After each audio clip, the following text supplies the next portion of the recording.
first name Jimmy, and I would love to connect with you and continue the conversation even after we leave today. For those of you who do not know, I was born and raised in the state of Iowa, so I'm super proud of that. I don't know if you can see that, but let's go Hawkeyes, even though we struggle. Certainly not Kentucky Wildcat status, but we do the very best we can. So anyway, I'm super grateful. This morning, Greg and Keith had asked me to share a few thoughts. I'm going to talk a little bit about recalibrate the culture. And the most important things that I want you to get out of that is the number one, and recalibrate the culture. It's really about 4 premises. And those 4 premises are things that I learned from really not, obviously as a principal, but also in the work that I continue to do, coaching principals and supporting principals and gathering data and information about what really works, what's making the greatest impacts in our schools on a daily basis. And we've kind of narrowed it down to 4 things. I'm going to try to walk you through those 4 things today, and then kind of focus a little bit on recalibrating, our why, our work, our values, and even ourselves, because the truth of the matter is this is a very, very difficult job. It's a very complex job. And if we're not careful, it'll burn you out very quickly. So we got to be careful. How are we sustaining our energy? How are we sustaining our attitudes and our belief that what we're doing is making a difference, so we can actually impact the organization, and that we can truly change the trajectory of the life of a child and even our life of our teachers who sometimes lose their way. So how do we help them find their way back? So those 4 premises that we're going to focus on today and then talk a little bit about these things is, number one is, it's really important to understand that, I know it sounds core values, seems like, core values, but the truth of the matter is, I want you to start seeing it differently. So we're going to talk a lot about reframing the way we see things, because everybody brings a different perspective. Everybody brings a different lens to the organization, right? You do, your staff does, your kids do, your families do, your supervisors do. And we have to understand that that perspective and that lens can mess with you a little bit. And so we have to be really careful about that, because those perspectives, those lenses that we see things through, those come from our experiences. The experiences that we had as children, and the way we grew up, and the way our own school experience was, and the way we live our lives, all those experiences shape the people that we are today. And then that influence, those experiences, begins to identify the way you behave, right? The way you behave, the things you believe. And eventually what happens is that behavior, to me, is really what culture is all about. And so I want to talk a little bit about that today. And so we want to be really intentional and understanding that core values are critical in the work we do, because to me, the core values are the behaviors. It's basically saying, this is the way that we have agreed how we as the adults in this building are going to behave when we work with children every day. And so I want you to think how important that really is. And I'd ask you to kind of reflect on, if I ask you right now, what's the framework that you use to lead your school? What behaviors have you shared and created and talked about and identified with your staff? And this is the way we're going to behave. And that's really important. And so we'll talk a little bit more about that. And vision is important. I know it sounds, again, oh, Jimmy, we know vision, but I would challenge you if I said right now, what's the vision of your school? Could you give it to me that quickly? Could you just share it out like an elevator speech right now? Or would you have to think about it? Would you stumble over it? If I asked you today and then asked you tomorrow, ask you a week from now, ask you a month from now, would you tell me the same thing? Or are you not clear yourself what your vision is? And the reason I ask you that, because if you're not clear what your vision is, well, then how does anybody in the organization know what your vision is? And more importantly, where are we going? Why are we doing this? Why are you asking me to do this? Why are we doing this initiative? Why are we changing this? Why are we doing things this way? Well, if we don't have something to tie it back to that's very clear, it's going to confuse people. It creates stress. It creates anxiety, creates trepidation. There's a reason why Brene Brown says clear is kind, unclear is unkind, because when we're not clear, it causes people to hesitate. And eventually what I see in the work that I do is that I'm working with leaders right now who have truly, truly lost confidence. They don't even believe they can do the job anymore because it's just coming at them 100 miles an hour. And so when we ask them, so what is your vision for your school and what values have you identified and how you're going to lead your school in order to achieve that vision? Deer in the headlights.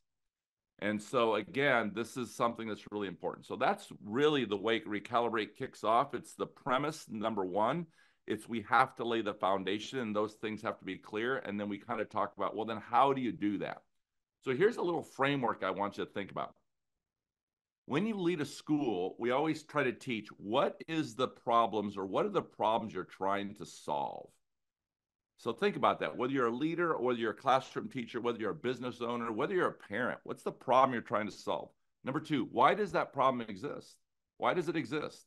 Can we see why it exists? Don't misdiagnose it. We have to see why that problem exists. And then more importantly, how do we then address that problem? That's the teaching, right? That's the teaching. So one of the things I want you to really reflect on right now is I want you to begin to see things, obviously your principals, your assistant principals, your aspiring principals, but I want you to see your work every day from the heart of a teacher. That's how we all started our careers. I know you evaluate teachers. I know you're responsible. I know you supervise. I know you're their boss. But we can't approach every situation as though we're the evaluator, because that's going to quickly create a culture of mistrust, a culture of fear, another culture, again, where people are hesitating because they don't want to mess up. So we have to help our staffs understand, look, I'm a teacher first, just like you guys are. I'm a coach. I'm here to teach and coach. Obviously, I'm your evaluator, but that's not how I start my conversations, and that's certainly not the lens and the perspective that I'm bringing to you when I work with you. Now, what we all have to figure out as leaders is, where is our threshold? At some point, we just can't let people behave however they want to behave. But what your job is to be very clear where the threshold is, and when it comes from teaching and coaching, and when it crosses over to evaluation, right? You can't fix all the problems in your organization. But what we can do is be fair to people. We don't play gotcha games. There's enough gotcha cultures in this world, people. We want to shift that mindset and move from gotcha to I got you. I don't want people fearing when I walk in their classroom. I don't want people hesitating because I asked them I needed to meet with them about something. We don't want to create that type of culture. So that's really important. Number two, the second premise of Recalibrate is building a community of leaders. We have to cultivate a community of leaders. Leadership wasn't meant to be a committee of one. You cannot do this job by yourself. You are not going to be able to sustain that. So the key is building a community of leaders, all right? And so there are three areas that we focus on when we talk about building a community of leaders. And this is what we've learned. We know, first of all, I'm not asking you, nor would I ever do that. When we work with organizations, we don't go in there and say, oh, we're here to blow up your system. No, our systems are good, people. I'm tired of people being hypercritical of the work we do when they've never done the work, they've never been in our schools, they've never been in our buildings, they know nothing about us, and yet we want to just be hypercritical. So we're not here. I know how difficult the work is. I know what you do. I was a building principal for 22 years. I know how difficult the job is. But we have to understand that there are ways that we can do some things differently that will get us better results, okay? We can't fix all the problems, but we can do some things differently that work, that we know work, without blowing up the system, right?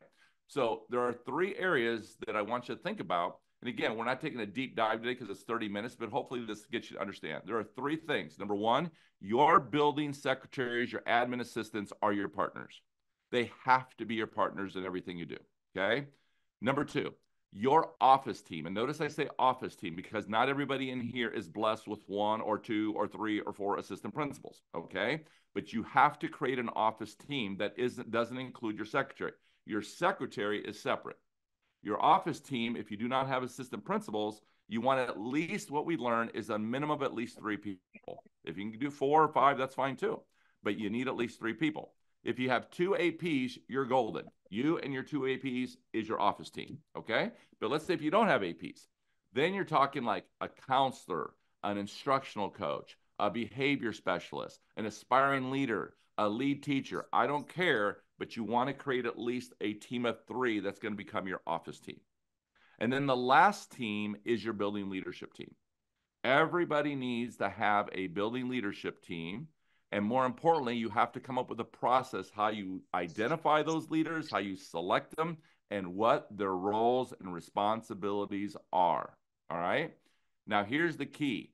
Secretary, office team, building leadership team, you have to meet with them intentionally on a regular basis in a formal way, okay?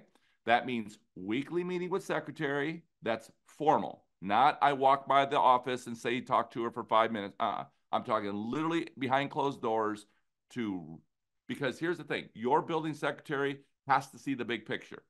Nothing is going to frustrate a secretary more than when people come to that secretary and they're like, I don't know. I haven't talked to her. I haven't seen her. Don't know what to do, right? You don't want that.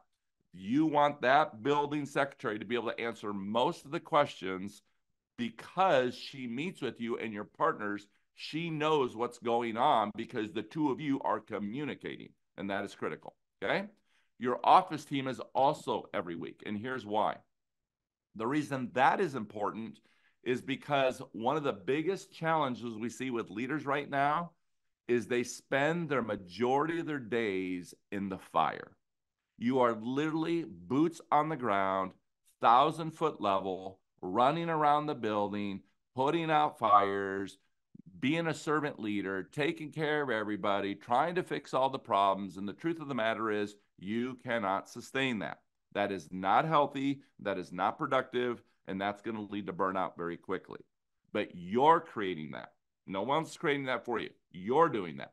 Now, you might say to Jimmy, I don't want to be that way, but I don't even know how to get myself out of the fire. I got this to do. I got to take care of this. I don't have any subs. I can't get coverage. I can't hire people. Blah, blah, blah, blah, right? I just want to throw up everything, right? I get it, okay?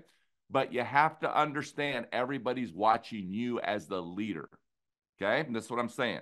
And when you're on fire, everybody else is on fire too, okay?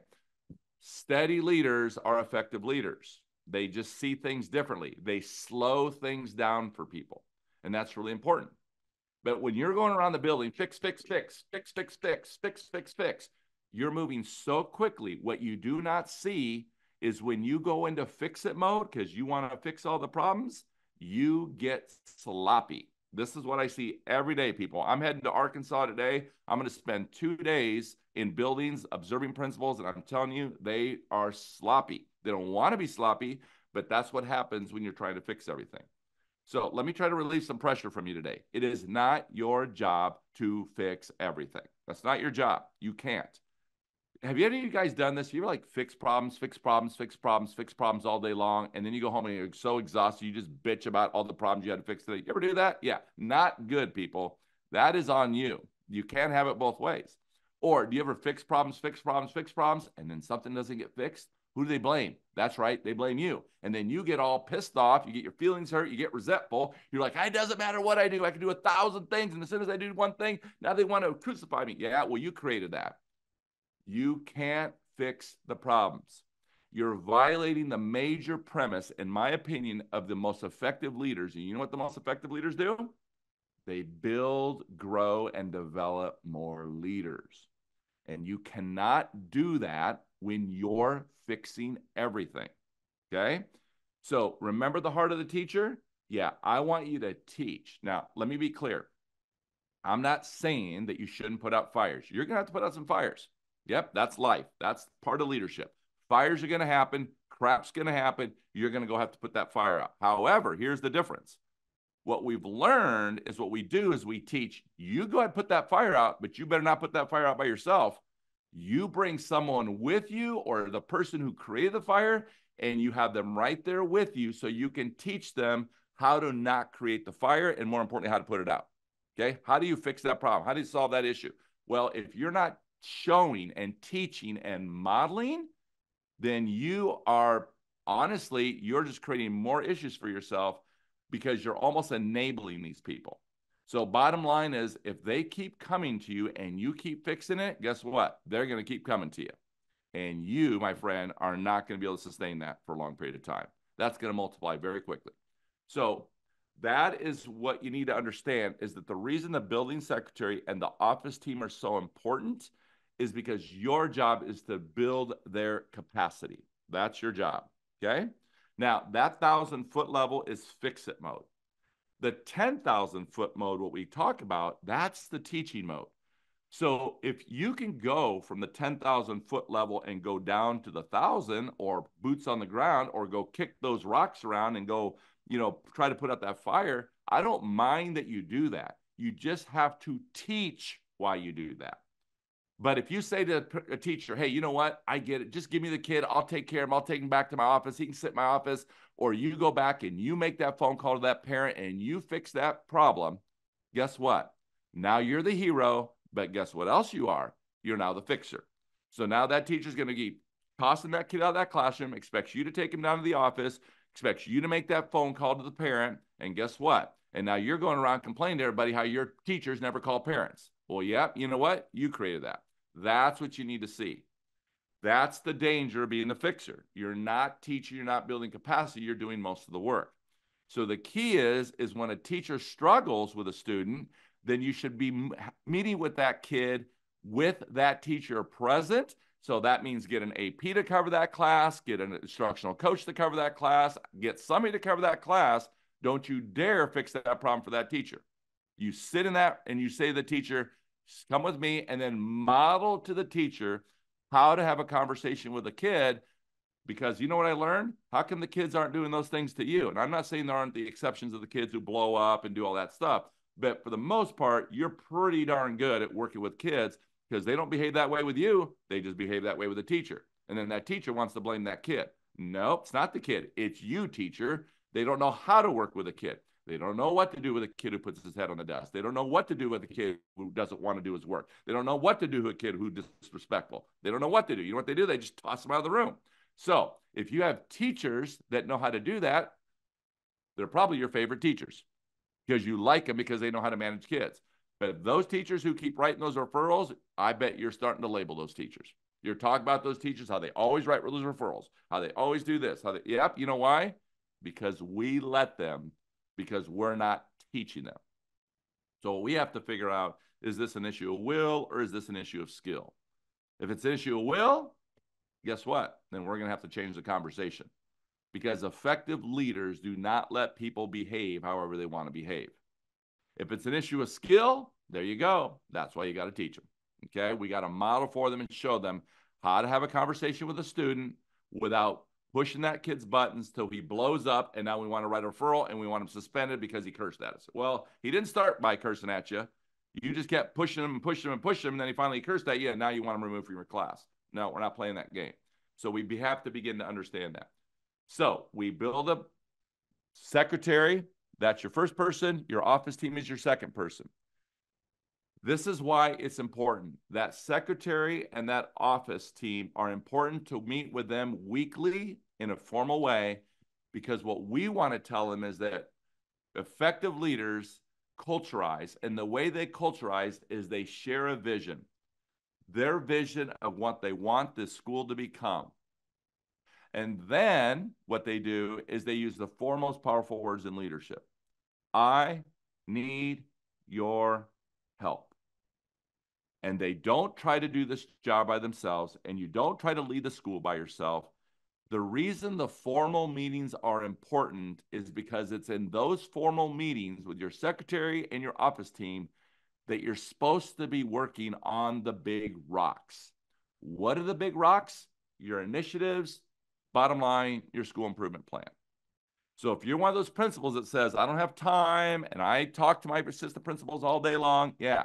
But every time you walk by or pop your head in or want to go down to the cafeteria or catch them in the hallway, you do realize all you're talking about is 1,000-foot stuff. You're talking about fires. Did you call the parent? Did you talk to the kid? Did you follow up with the teacher? That isn't moving the big rocks.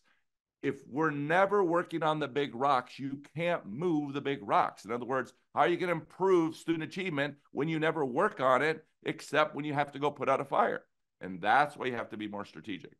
And so we've learned that effective leaders meet with their secretary every week. They meet with their office every week. And they meet with their building leadership team every 2 weeks because they need their help, because these leaders are supposed to be the best leaders in your school who are helping you lead the organization. And if we're not giving them a voice, if they're not a part of helping us lead, then you're going to be right back into trying to do everything by yourself, and they will destroy you because they will gossip about you and they will talk about you because we aren't intentional and bring them together to be very clear what our vision is, how we're going to get there, and more importantly, what their role is in helping the organization move forward. My experience is teacher leaders want to be a part of something great, but it is our responsibility to create the opportunities for that to happen. And it cannot happen if we're not meeting regularly with our building leadership team. Now, if you're currently meeting with the building leadership team and you have one and you meet once a month, then we would recommend to continue meeting once a month right now. Don't you dare go blow up that system, but start moving towards a twice a month. And here's why. Because what we see in school culture is 30 days is a long time to go, and a lot of problems can happen in those 30 days. And if you need help leading a school, you can't wait 19 days to bring your people together. But typically every 2 weeks is enough time to take care of that. And again, it's not a perfect system. I'm not that disingenuous. It's just that you're trying to get a better result. Okay? So, once again, premise one, live a core set of values. What's your vision? And what are the values and how you're going to behave as an organization to achieve that vision? Those are called agreements. Culturize is a framework. It's a behavior framework. We will champion for kids. We will expect excellence. We will carry the banner. We will be a merchant of hope. That is a behavior framework. It is very clear how we're going to behave. And as soon as someone doesn't behave that way, well, then we're going to go have a little talk with them to say, hey, are you doing okay? I'm worried about you. What's going on? What happened? Tell me more. Why do you think that happened? How did you respond? And the reason that's important is because we have to remind them what our expectations are. Hey, I'm not mad at you. I'm not upset at you. I'm not evaluating you. I'm not frustrated with you. I am coaching and teaching you, but we are not going to behave that way. That's why we have the agreements. So take some time to process that. I'll circle back. You and I are going to have to work through this, but that behavior isn't going to happen in this building. And if you have behaviors in your buildings, like, for example, let's be honest. Right now, don't answer the question, but I want you to reflect on this. Do you have a teacher in your building right now or a staff member in your building that sometimes you think this person should retire like 5 years ago? You have one of those people in your building? Yep. And if you do, you know why? Because we let them behave that way. That's why. So what you have to see is these people, they don't want to be that way. They became that way. And you know why they became that way? Because leadership allowed them to become that way. I always find it ironic that leaders forget that we hired these people. We hired these people and now they behave that way. So why did we allow them to behave that way? And how did they get there? Because when we hired them, they weren't that way. Well, their experiences over time landed them there. And so how do we help them find their way back? So I often ask principals, hey, that teacher issue that you have, I'm not so sure it's a teacher issue. I think it's a leadership issue because leaders allow people to behave this way. But the problem is when we went to principal school, well, they didn't teach us how to manage that situation with that veteran principal or teacher or that veteran teacher who happens to be a part of the union or that veteran teacher who actually was responsible for running out my predecessor. Yeah, these are very complex situations, people. I get it. But it is a skill. And so we have to understand from culture is behavior. And so those behaviors we're allowing. Okay? So we have to see that. Third premise. So we got a core set of values, then we got cultivated community leaders, secretary, office team, building leadership team. That third premise of recalibrate the culture is all about seeing the culture through the eyes of others. See, we think the culture's here, but there's truly a subculture that goes beneath that culture. That's our real culture. So what we have to be is we have to be really intentional in identifying what's our real culture, what's causing these issues, these morale issues in our culture. Well, those are called undercurrents. And those undercurrents, right? Those undercurrents, the truth of the matter is teachers create those undercurrents in the classroom, principals create the undercurrents in the building, and superintendents create the undercurrents in the district. We just don't see it, people. We're not trying to, we don't want to, but there are what I call critical truths that are happening all the time. It's the way we lead and manage an organization because the truth of the matter is, I don't know about you, but people, I became a principal at a very young age. I took my first principal at the age of 26. Can you imagine that? 26 years old. I don't know if anybody has a 26-year-old at home or a 25 or a 27. Can you imagine handing them the keys to a set of keys to the school and say, go be a principal? Hell to the no. No way. No way. But that's what someone did to me, gave me the keys and said, go be a principal. Yeah, I don't know what the hell I'm doing, people, but I did the best I could. And so what we have to understand is that what I couldn't see is what I thought was the culture. Hell no, there was a culture underneath that culture. I just didn't know it. So one of the things we really encourage people to do is at least every trimester, quarterly would be amazing. Trimester is excellent. Even twice a year. Semester is really good. And I don't even care if you do it once a year, but you have to continuously do it. And that is, we do encourage our principals to sit down and do one-on-one interviews with their staff to help them identify the undercurrents in the organization. Anonymous surveys, yuck, makes me want to throw up. The worst tool that has ever existed is the anonymous survey. It is a gotcha tool. It is not a healthy tool. It is not a teaching tool. It is strictly designed to destroy people. So I do everything in my power to teach people, get rid of that tool as fast as you can. It's creating all sorts of undercurrents for you. It is a nasty tool. We can do so much better. And I always wonder, why the hell do superintendents and principals wait 32 years for a teacher to retire to say, oh, let's do an exit survey so you can tell me everything about your 32 years and how we can do better. People, we should be doing exit interviews every year, not 32 years, not 15 years, not 5 years. We want to talk in our profession about relationships are the most important thing. And by the way, they are. Relationships, relationships, relationships, the foundation of everything we do. But you know what we do? We spend a lot of time outsourcing relationships to other people. Hell no. If I'm going to say I'm a relationship guy, if you're about connections, I don't care what you tell me. Don't tell me, show me. Oh, I'm a connection guy. I'm a relationship guy, but I don't have time to meet with my people to ask them what their opinions are on things. What? That sounds a little confusing, a little contradictory. Sounds great, but it's not our behavior. So I always ask people, if I walk into your school, will I see pretty words like kindness matters? If I walk into your school, I say, School of Excellence. And then I walk in there, and you know what I learned? That the behavior of the adults in the school doesn't mirror the words on the wall, people. What? Kindness matters? Then why the hell is that teacher yelling at that kid for? I don't get it. Kindness matters? Why are those teachers gossiping about each other? I thought kindness mattered around here. Apparently it doesn't. Looks really pretty, but it doesn't matter. Words about words. We have to see things differently, my friends. So we have to begin to understand that one-on-one interviews are powerful. But if you tell me you don't have time, I'm going to say I would challenge you on that. See, I learned a long time ago, my friends, that when you front load and invest time in people, that is the joy of the work. That is teaching. That is coaching. But when you don't want to do it because you've convinced yourself you don't have time because you're running around putting out fires all day, then what will happen is you will pay for it on the back end.